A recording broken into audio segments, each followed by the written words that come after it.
So I turn, run, but the flames overtook me, and I collapsed. And I'm laying there, thinking I'm gonna die. And I'm thinking, I broke my promise to my family that I always come back. I broke my promise to my son that I'll never let him grow up without his dad like I did. But worst of all, I broke my promise to my dad that I always take care of my family. And I told him, I should have died out there. I should have died. And they're trying to console me. It's like, DT, you can't give up, dude. You don't know how many people you inspire. And I was like, I don't care. I want to die. And like for 40 something minutes, I was just in the bathroom sitting, just wishing I was dying. I wish I died. Okay, welcome back to Max Out, everybody. Today is a program that you're going to want to share with everybody that you love, everybody that you care about. It's going to be one of the most inspirational hours you've ever spent in your life because of the gentleman to my left, true American hero, even though he won't admit that he is. The man to my left is Israel Del Toro. And let me tell you about him. Israel is a Purple Heart recipient, has a Bronze Star, and has become kind of a worldwide known figure because he had an IED go off in a Humvee that he was in the military and ended up having about 80% of his body burned, and has turned his life into a testimony of what you can do when you go through a difficult event and turn it around and inspire millions of people. And so I'm really honored. Thank you for your service, number one.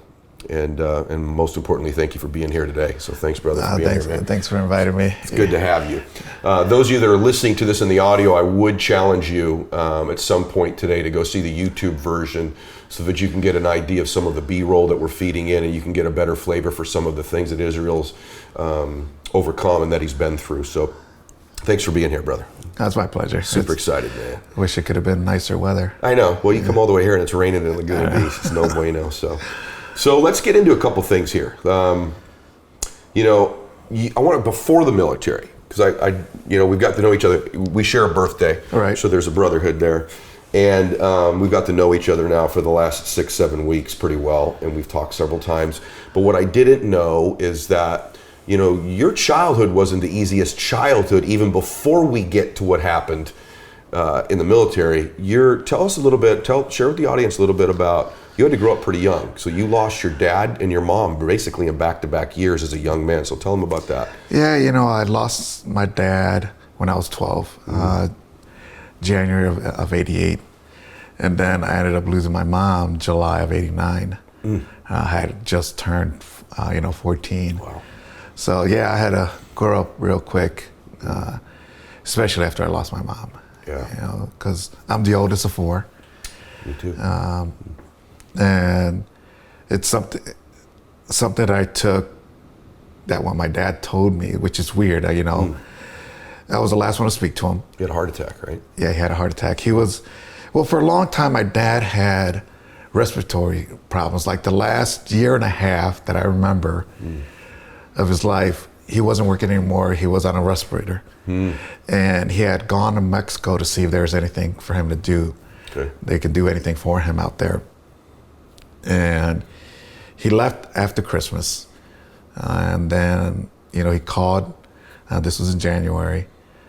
He calls, talks to her when I'm the last one to speak to him. And he tells me, after talking to him and right before we hang up, he tells me, hey, I was like, but he says in Spanish, like, promise that you always take care of your family. And I'm like, why'd he say that? It was weird. And then, of course, the next day, we're coming home from school. My mom picked us all up, and 2 of my cousins that are older, they're in their 20s, are sitting there at the house waiting for us. And, I'm just happy to see my cousins. Yeah. And they take us into the house, and they tell us to go to the room.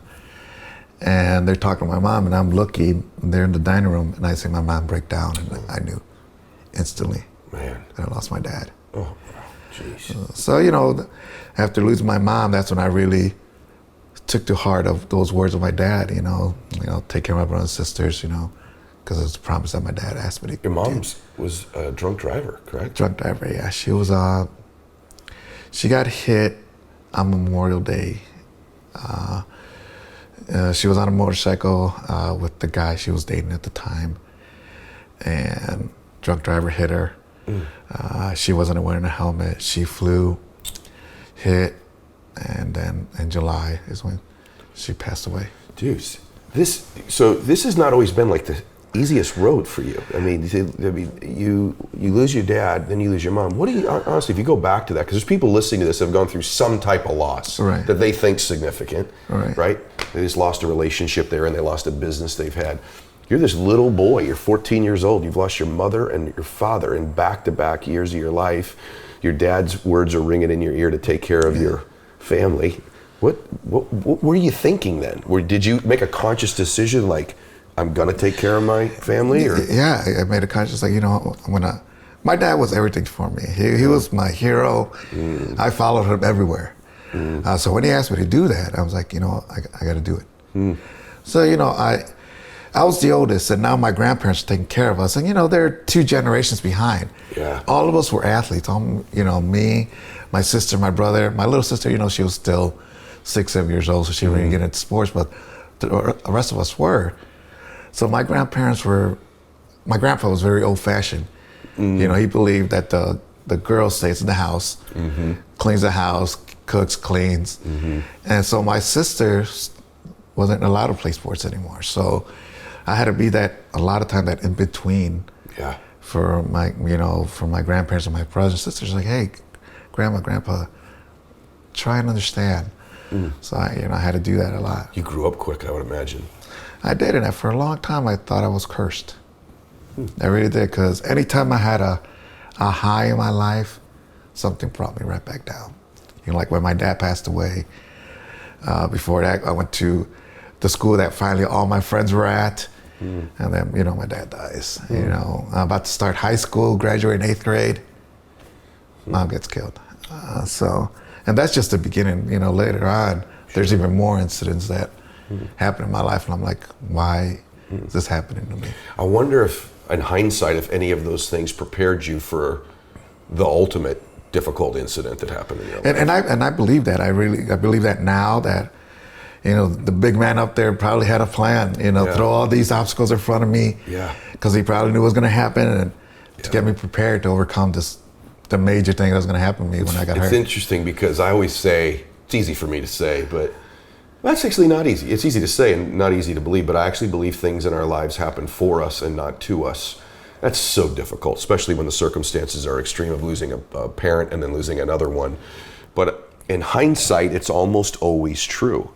So let's fast forward a little bit. You get into the Air Force, and tell us about your role in the Air Force a little bit, because you were a badass, but tell them what you did in the Air Force, and then lead us to what happened in 2005. Well, when I joined the military, I'm the first of my family to join.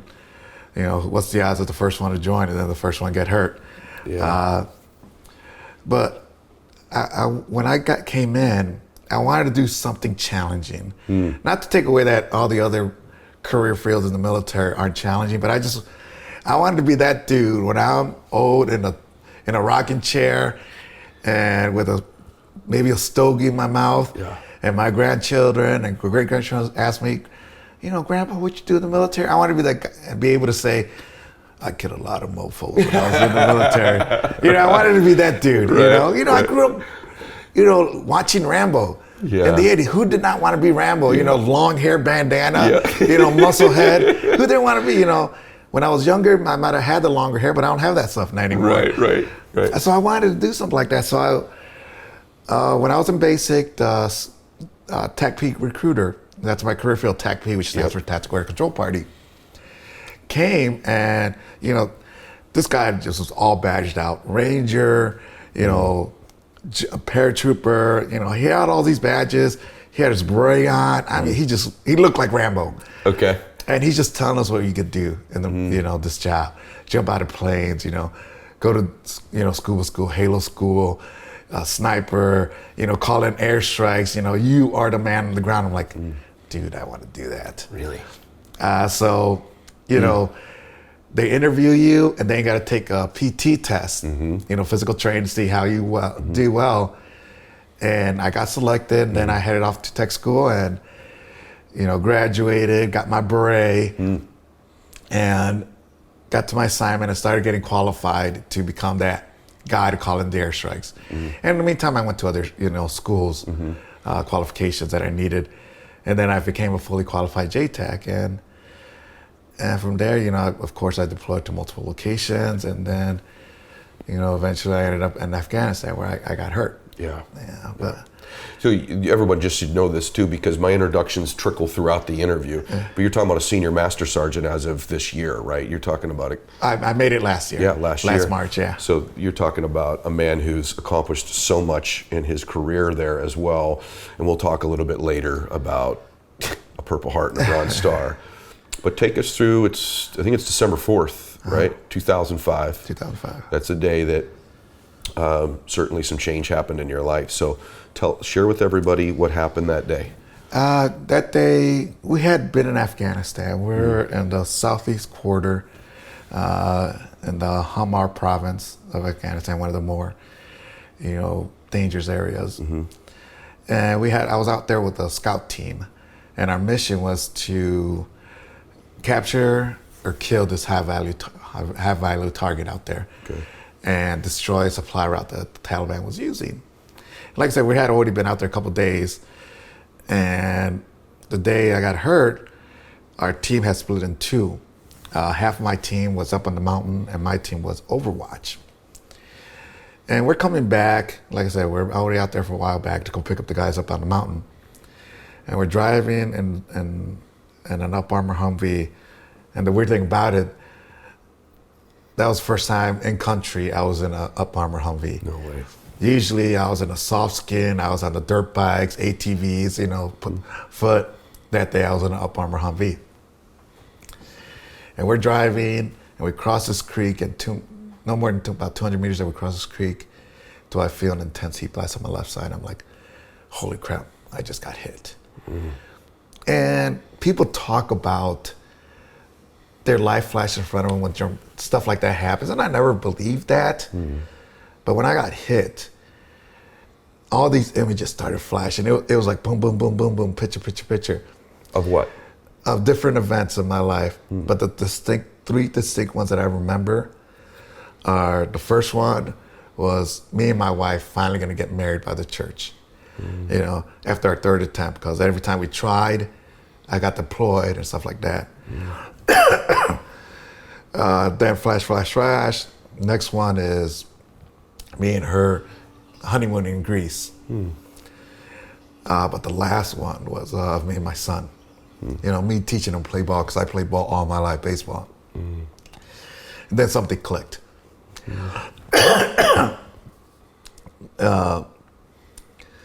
I had to get out of this truck. And I popped the door open, got out. But when I got out, I was on fire from head to toe. Head to toe. And it's funny when I finally told my son this, how I got hurt, because for a while I never told him. And it's amazing how kids try and put things together how they know it. So when I told him I was on fire, my son was like, "So Dad, you were like the Human Torch of the Fantastic Four?" Wow. And I'm like, "Yeah, kind of, son. I just couldn't fly." Yeah, but kids like that are very resilient.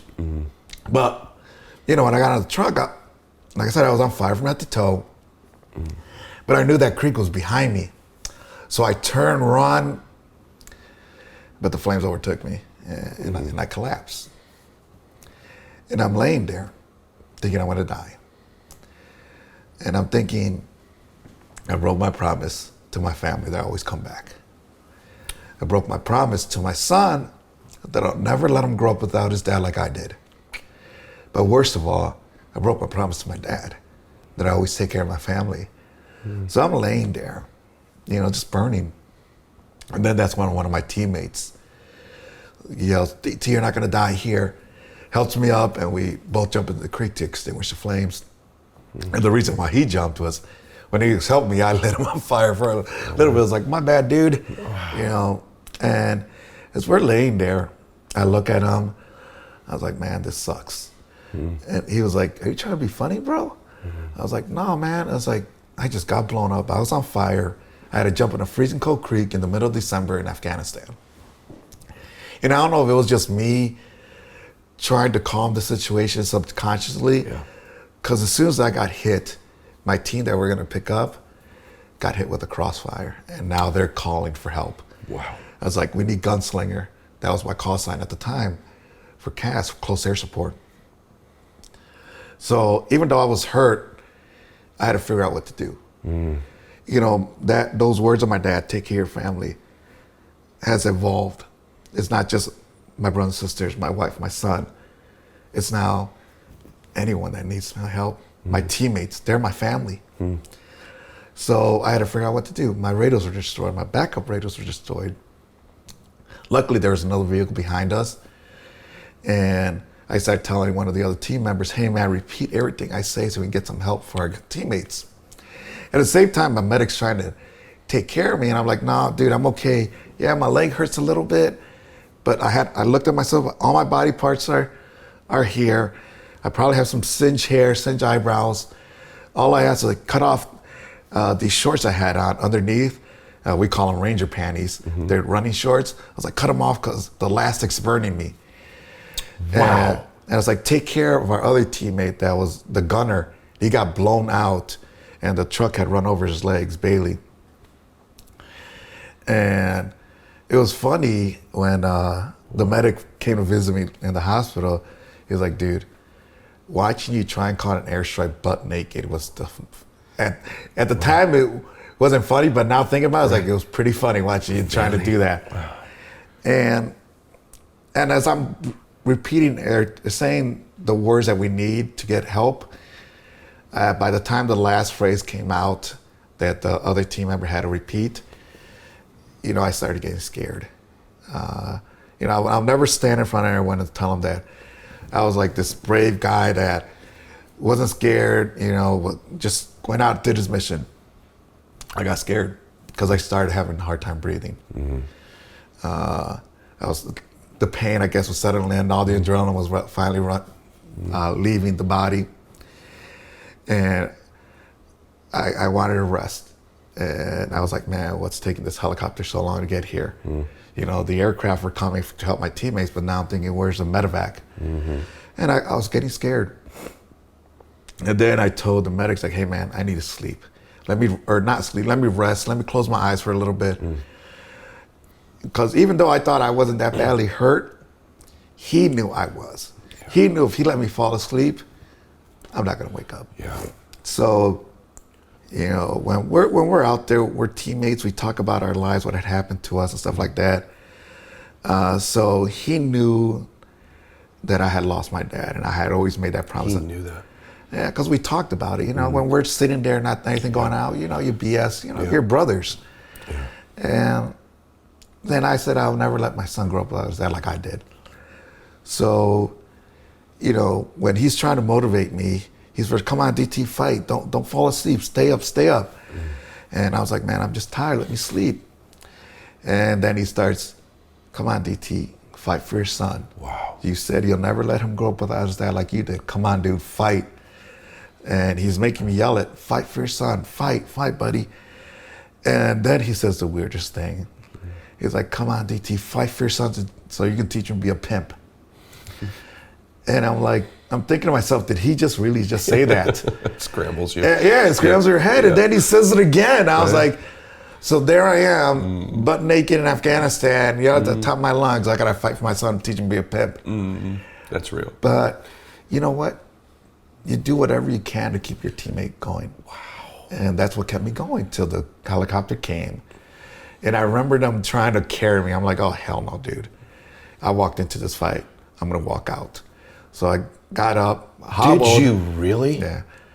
Got into the helicopter. Oh my God. Thinking to myself, thank God, I'm just gonna be able to relax now. Yeah. And I remember the flight, landing at our forward operating base,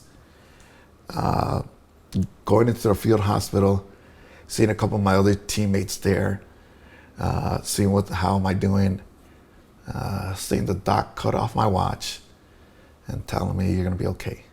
And that was December 4th, 2005. I wake up March 2006. So I thought I've heard the most incredible stories on this show, But that is the most incredible story. And it's just the first chapter of the story.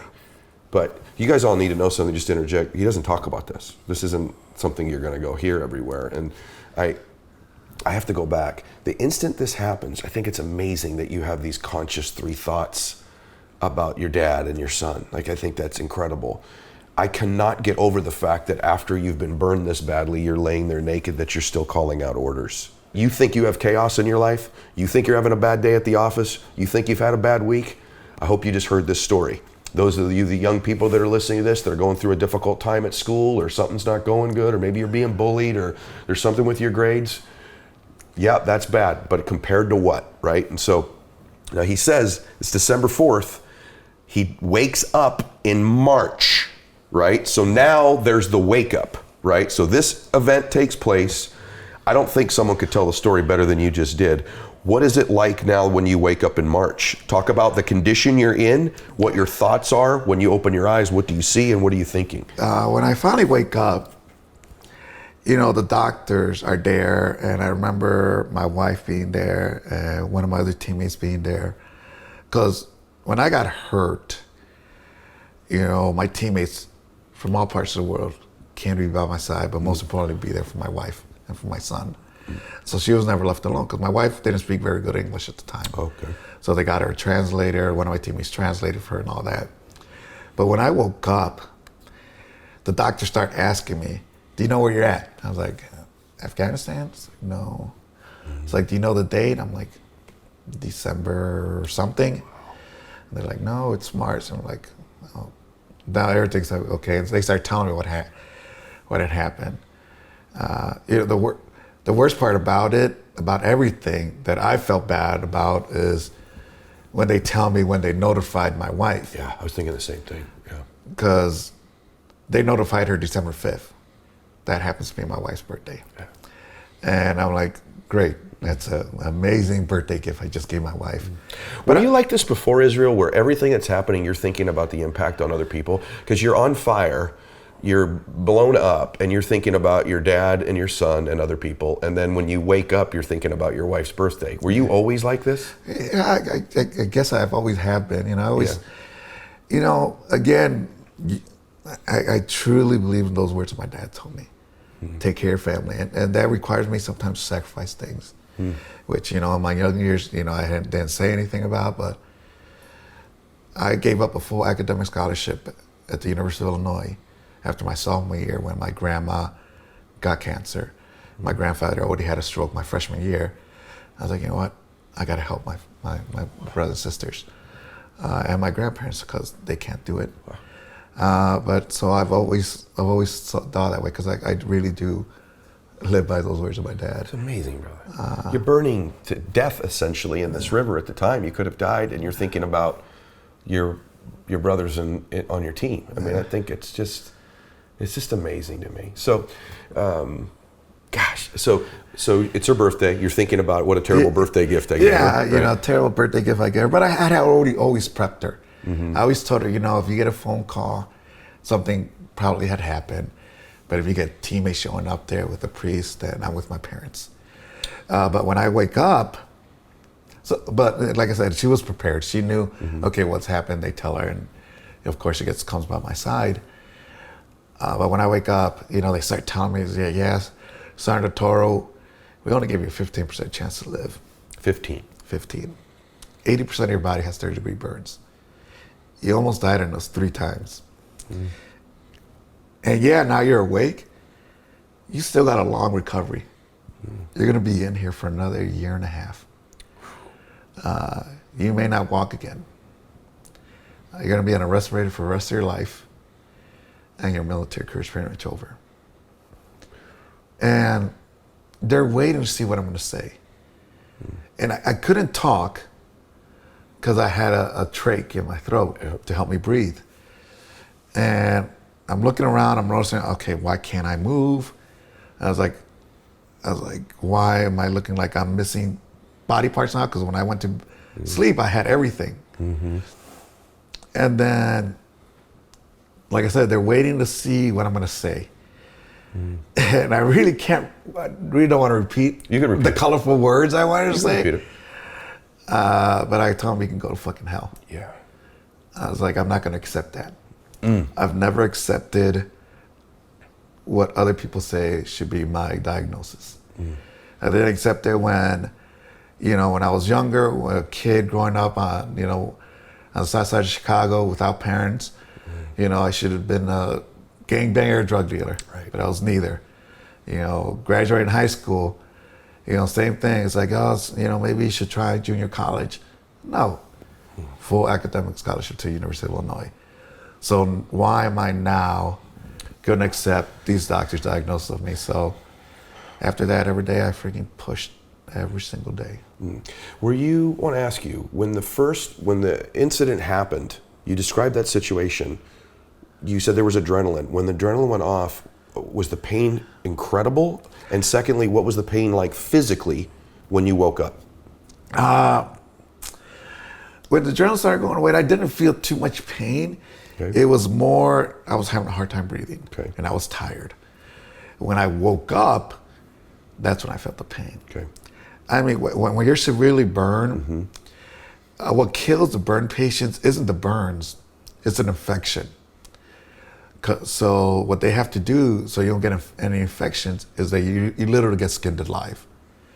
And after you get skinned alive, they got to keep the room at a 97 degree at all time. And anyone that comes in there has to be covered from head to toe. I went from a 200-pound muscle head to 115 pounds and I couldn't lift my arms.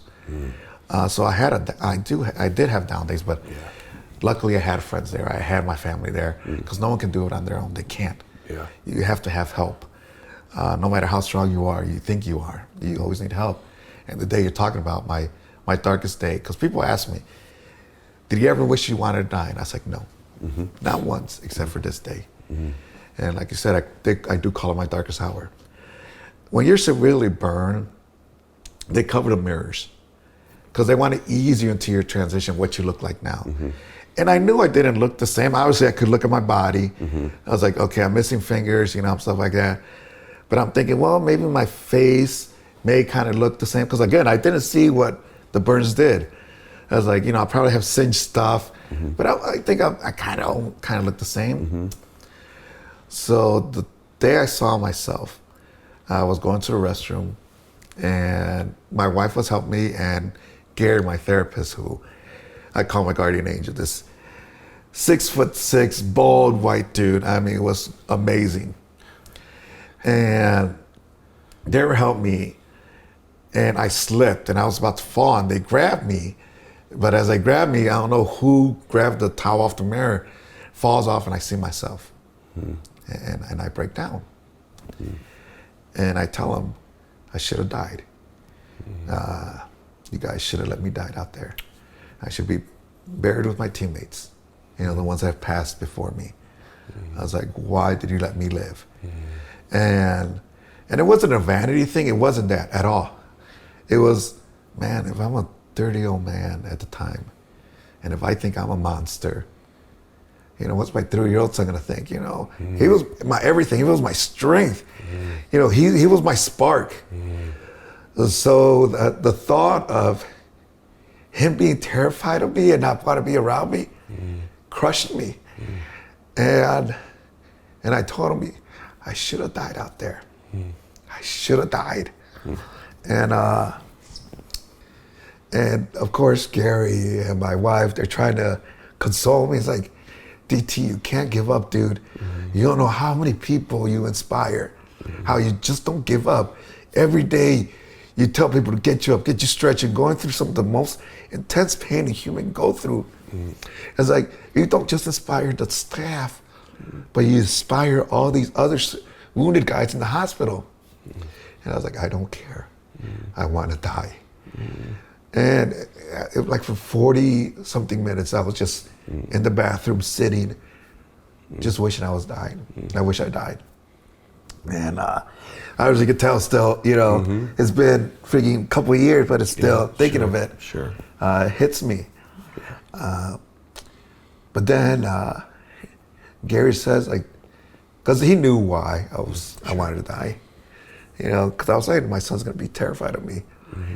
And he says, DT, all your son wants is dad back, dude. Yeah. That's all he wants. Trust me. Yeah. I was like, no, he's going to be terrified of me. And it took another 10, 15 minutes to be able to, get back on the horse. But that thought was always in the back of my head. It's like, the first time I see him, is he going to be terrified of me? So. What was it? I appreciate you telling everybody that too. What was it like when he first saw you? So, like I said earlier, I woke up March of 06, and after that, those grim diagnosis stuff, I'll be here for another year and a half, not walk again, be on rest for the rest of my life. 2 months later, I left that hospital walking. Oh my gosh, it was 2 months later. Yeah, 2 months later, I left that hospital. Dude, you're such a freaking badass.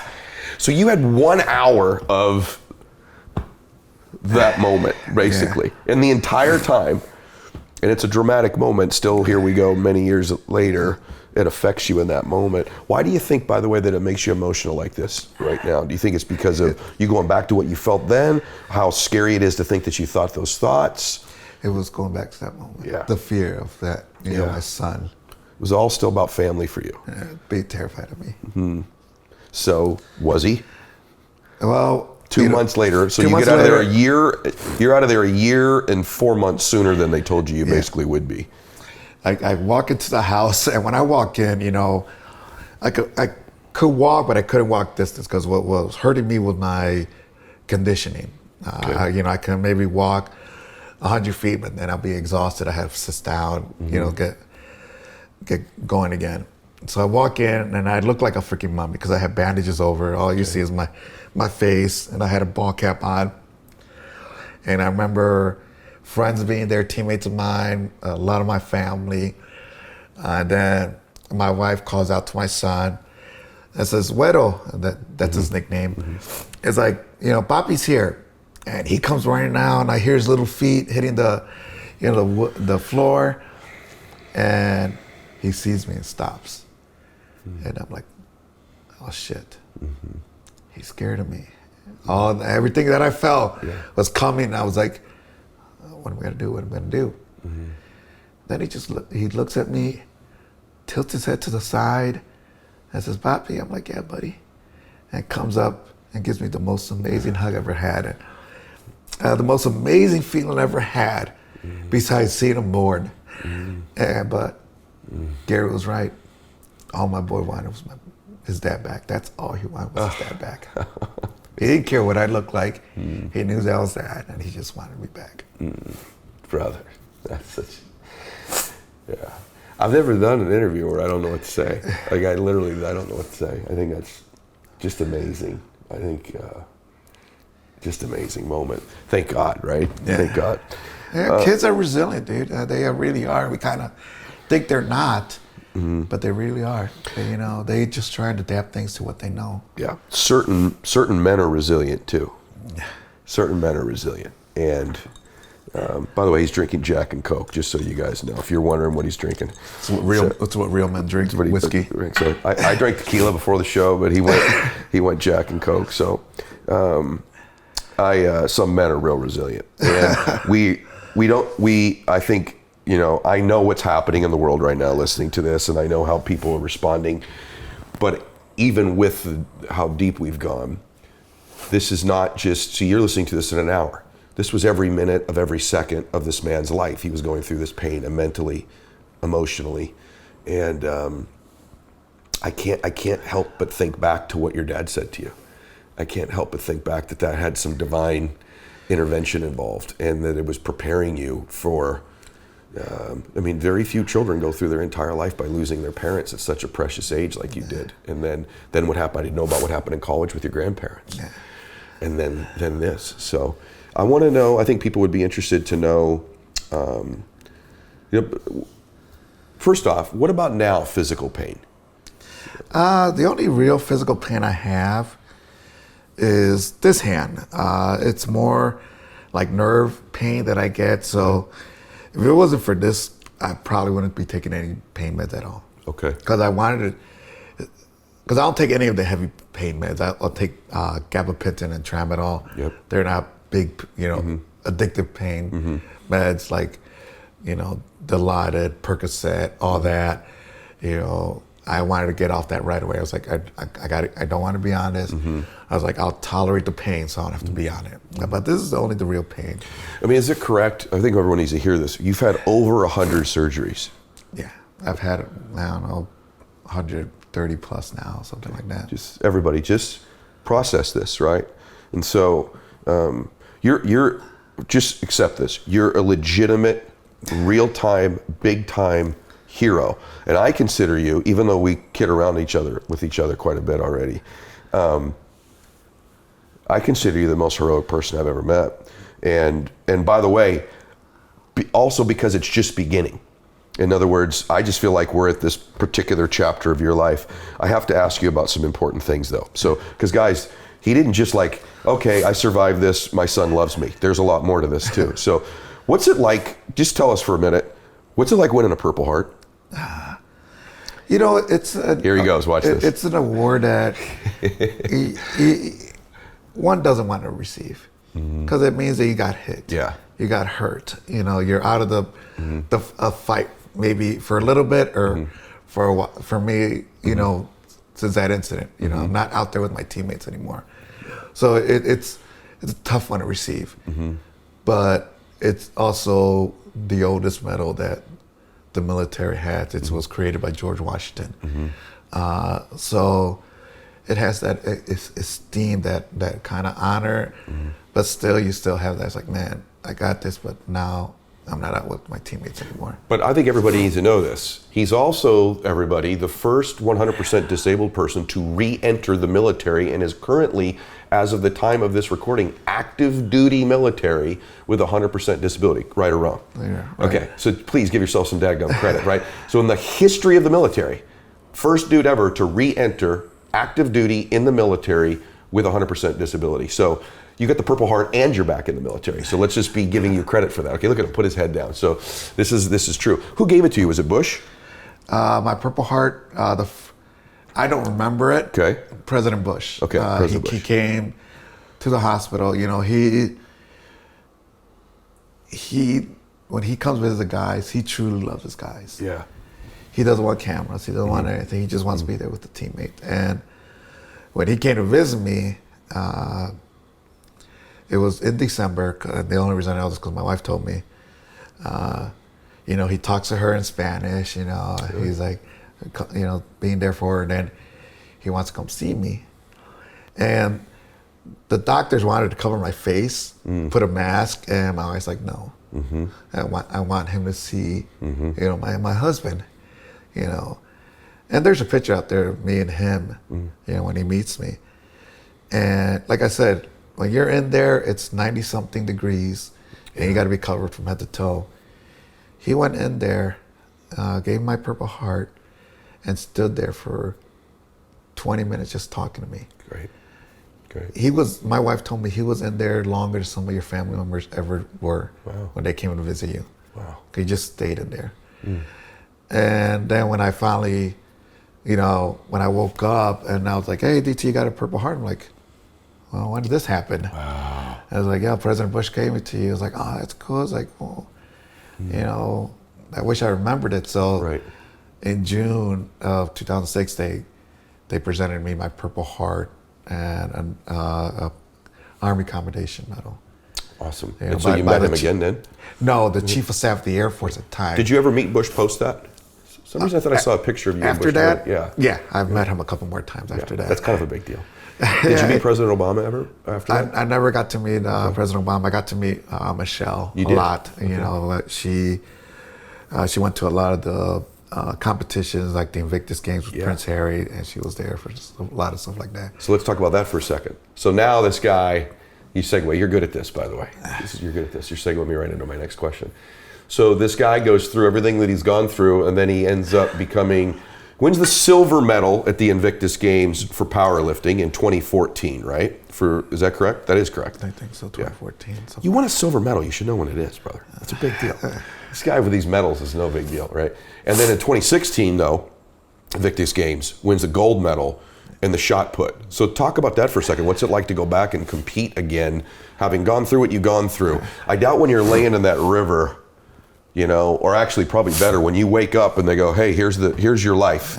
Trach, breathing deal, not gonna walk again, 18 more months in here, military's over. Congratulations. I doubt you're thinking, you know, I'm gonna go win a gold medal at the Invictus Games here within a few years. This man also won the Pat Tillman Award at the ESPYs, which is where you first came on my radar. Stalker. It's one of the most incredible 4-minute speeches you'll ever see in your life. What did you say? Stalker. Yeah, Stalker, thank you. He keeps hammering me with stuff, you guys, just so you know, off camera. He's constantly doing this to me. Right when we meet, he goes, dude, I thought you were a lot bigger. You know? I meant height-wise, not like muscle-wise. Muscle-wise, you still look big, but you know, height-wise, your videos are very deceiving. I was like, use Photoshop. What am I going to tell you? I'm thinking coming here, I was like, there's a lot of editing. I'm going to see this big freaking muscle-bound head. I was like, what?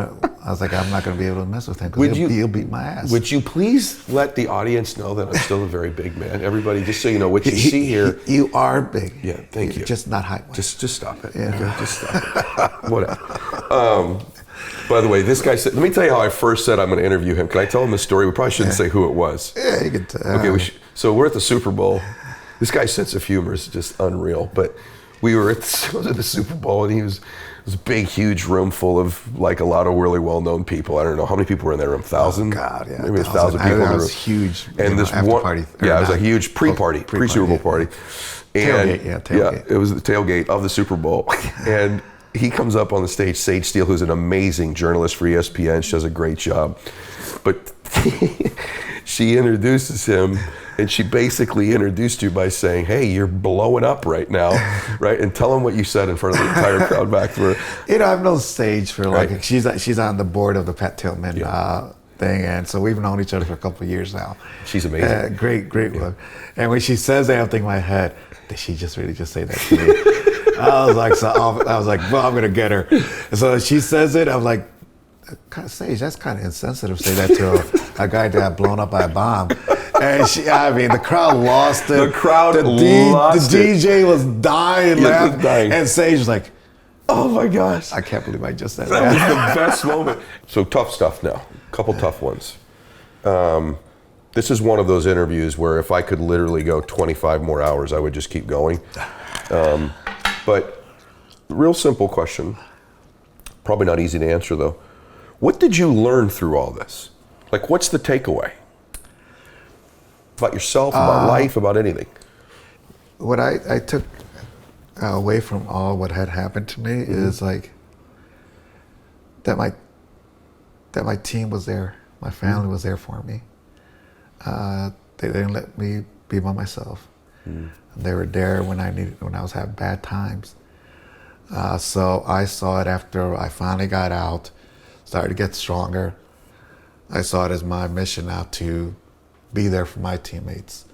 Do I miss being an operator, being out there outside the wire, calling airstrikes? Yes. But I knew all these service members or anyone that's out there in the hospital, they're my team now. I had to be there for them, how my team was there for me. So I started going to the hospital, talking to guys. I'm like, hey man, I know this sucks right now. I was there, trust me. Yeah. But find your spark, find your fire inside you that will drive you. It can be anything, you may not think you have, but you do. And just stay positive, man. I was like, I tell them, I'm not gonna tell you I didn't have a bad day. Of course you're gonna have bad days, but don't let that keep you down. It's like, you got this. We'll be here for you. So I saw it now as giving back. So a lot of what I took away from my whole experience, be there for your teammates. Wow. Be there for people that need it. Do you think you ever would have thought, I think humans are capable of heroic things they don't think they're capable of. So if I'd have asked you 2 days before this incident, No. I would have never thought this. It still dumbfounds me that this is my life. Yeah. Not that I regret, I wish it's that people see me in a different light, that I inspire and I motivate, and I'm like, dude, I'm no one special, man. I was like, I just did what any other guy would have done in the same situation. Be there for my teammates, trying to get him motivated, get him going, get him to the, to the helicopter. People like to call me a hero, like to say I'm inspiring, that I'm motivating, but like I said at the ESPYs, man, it's like I'm just a dude that had a bad day at work, man. That's all I am, man. I'm no one special, man. Probably what makes you the most special is the fact that you don't know you are. Because here's the truth. Not everyone's capable of doing what you've done, but not everybody would have. And that's the difficult thing in life. Everyone's capable of turning their life around, which would be, I'd mess this whole thing up if I didn't let people, one thing I told you that I think you do is I think it gives people perspective. I'm not going to impact everyone. I know that. But those one or two that are really having a hard time, they're really giving up, and I mean really giving up on life, and think they're at the darkest hour, and sometimes hear about me or hear my story or have heard me and reach out, it's like, hey, sir, I was about to end it. Yeah. And I heard how you went through it and how you came out ahead. I was like, gives me strength. Yes. And that's when it really hits me. I'm like, whoa. Yeah. But then I'm thinking, like, you know what? All that pain, all that suffering I went through was worth it, because I got to help that one person that really needed it. And coming back to just keeping to my dad's words, take care of your family. And sometimes people think I do what I do for just the military. I don't. When I do what I do is for anyone that needs it out there. Yeah.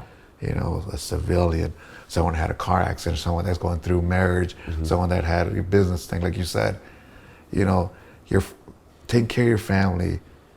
It's for anyone, man. Yeah. Well, that's what I want people to know. Sorry, you just get me a little choked up. Not that choked up. But what I want everybody to know is I think this man is on the precipice of becoming one of the greatest forces for good and change on the planet. And you can bring him in. I'm doing it. You can bring him in to speak to your group, to do an interview on the stage, or to communicate with them. And so you can, if you need to reach through me to get to him, you can do that. But you can also go to Israel's Instagram or Twitter. So tell them how to find you on both of those. My Instagram is IDT21. Okay. And then my Twitter is Del Toro 21. Del Toro 21. Okay, so we'll put them both up on the screen on the YouTube. Those of you that are driving in your car, please make sure that you're following him, because here's what's incredible in life. I consider you the most unforgettable person I've ever met. And ironically, it's interesting, but I want people to, sometimes your biggest thing that you think is your detriment is also one of the things that makes you the most memorable. The truth of the matter is that your story's incredible, but also the visual impact, I think too. Like, I was gonna be honest with you. We've been talking about the fact that you've been burned, but since we've been talking on the phone together, since we've known each other, since we're doing this interview, the only time I actually remember it is when you tell me. Isn't that interesting? I had someone else on my show, Nick, that I said the same thing to. It's like, when someone's got such a big presence about them, you forget it. But what's the most incredible thing in life, everybody, is that our dreams end up almost always showing up, and our tragedies, in ways we can't picture them. And so when you got into the military, your hope was someday I could sit around with my grandkids and say, let me tell you about my story to remember. Here's what's so incredible. Your great-grandchildren will be being told about you by your grandchildren without you even needing to be there. Your story is so incredible that 200 years from now, people in your family will be telling the story of their great-great-grandfather, DT, of Israel, of what he did. They're going to be, you won't even need to tell the story. Isn't that incredible? That's a fact. That's all cool, but all I want to be known as, like, I was a good teammate, a good husband, and a good father to my son. That's all I want to be known. And you took care of your family. That's all. Anything else is fluff. But listen to me. I think this is important, man, because you only hear these things from someone like me. When your dad said, take care of your family, little did you know that that was going to be family members that you'll never meet. It's not just your son. So the ripple effects of the great things we accomplish in our lives, maybe it's even going to dawn on you right now. The ripple effects of the great things we do in our life can impact people in ways we can't even imagine. Who you're becoming and what you've done is going to take care of your family. And it's not just your wife, and it's not just your son, and it's not just your brothers and sisters. It's members of your family that may never even meet you, man. And so to that extent, you've sowed the seed into your family. So when your dad was saying that, he may not even known that that's what he meant. Yet this is so big and so incredible, and you are, that I just want you to understand that. And you're terrible at accepting compliments. So you're telling me I want to be the most famous Del Toro than Benicio Del Toro? I can't tell you that you're going to be the most famous, but I can tell you this: you will have made the biggest impact of any Del Toro until your son comes along and does something even greater, right? Until your great-granddaughter comes along and does something even greater. But you've done something, you did what your dad said. You've taken care of your family, and you've taken care of them in ways. There's a pride in your family, man, for generations now, that they know they come from you. And that wouldn't have happened if you weren't the man you were and what you went through. And even though that's not easy for you to accept, millions of people right now that are listening to me are nodding their head in agreement. And all of you listening to this that are nodding your head, that are tearing up right now, you can change your family tree forever too. You can care for your family in your way, in your quiet way, going through. And what is amazing is that what you don't understand is the difficulty you're going through is the very thing that will build that story, that legend, that difference in your family about you. And I know we all have simple goals, but sometimes God chooses very simple people, man, to do extraordinary things in life. And I don't think this happened to you by accident. It was an accident that happened, but I think it was predestined to happen. I think when you were this little boy who lost his daddy at 12 years old and then lost his mom right after that, I think all of this was building up to this moment for you to be able to take care of your family in a way maybe even your dad never knew. And so I just want to tell you that as your friend. Wow. This dude retires, by the way, April 27th, 2019, which is coming up here soon. I'm honored that you've invited me to be there, and I'm going to be there too. And I want to speak on behalf of millions of people and tell you thank you. And we're all proud of you and grateful for you. And I know that that matters most for you at home, but just know that that impact's reached beyond your home today. Oh, thanks, Ed. I appreciate it, man. You're amazing, dude. Thanks, brother. You're amazing. Thank you for being here today. And I want to challenge you, still stay strong and finish strong. Yeah, stay strong, finish strong, you know. All right, anything else you want to add to everybody? We covered what you want. No, you know, like I said, I'm very grateful they give me the opportunity to come, tell this and hopefully help someone out there that may feel like they're having a bad day and they can hear what I went through and how I overcame, because that's the whole goal of this. To be able to continue the words of my dad, take care of my family. So, like you said, everyone out there's my family. That's anyone exactly that needs it, right. Anyone that needs it, I'm there. That's right. We're all a little bit of your family now. And so thank you, brother. Yeah. Hey, everyone. I don't need to tell you what you just heard here today. You'll come to your own conclusions. I know that you're right now thinking, who can I share this with that I love, that I care about? This incredible soul sitting to my left has made a difference in your life. And it's not a tactic or a strategy. It's who he is. It's his actual story, which is the biggest impact. I think you should be following him on Instagram and Twitter. And if you want to bring somebody into your organization, your company, your team that can inspire them, I'm telling you, there's nobody better that you could bring in than him. And then in terms of the Max Out universe, you guys all know this. Every single week, I try to bring you somebody who's maxed out their life. If this gentleman to my left isn't a personification of what maxing out means, I don't know anyone walking on the planet that is. And so I want to challenge you to share this program with people. It's the #1 program in the world for a reason. And also remind you that I want to engage with you closer. So we're building a community. We're building the Max Out universe here. Israel's now a part of that group. And so every day on Instagram, I run the 2-minute drill. And the reason that I do that is so that I can engage closer with you. That means is every day on Instagram, when I make my post in the main feed, within the first 2 minutes, if you just make a comment with the hashtag MaxOut attached to it, every day I pick a winner. Every single day from the people that post within the first 2 minutes on my main feed, winners get coaching calls with someone like Israel. They get to meet him or myself. They get Max Out gear, my book, all kinds. We're going to do a private jet secret trip here soon on my jet with winners. So make a comment within the first 2 minutes and you're part of the community. I read all of them. It takes me a while. I read all 2,000 of them every day. I can't comment to all of them. And then if you miss the first 2 minutes, make a comment every day on all my posts. At the end of the week, we add up people who just make a comment every day, no matter what time it is. We pick a winner from that group as well. So I appreciate your support, everybody. I know you love today's program. Please share it with the people you care about. God bless you and continue to max out your life. Hey guys, thanks for sticking around. If you'd like more, click the videos right here. They're exactly what you need to see next. And if you're new here, hit subscribe and become a part of the Max Out community. And tell me what you think about the videos in the comments below. I read all of them every week, and I select winners that get all kinds of prizes, gear, coaching calls with me. Make a comment.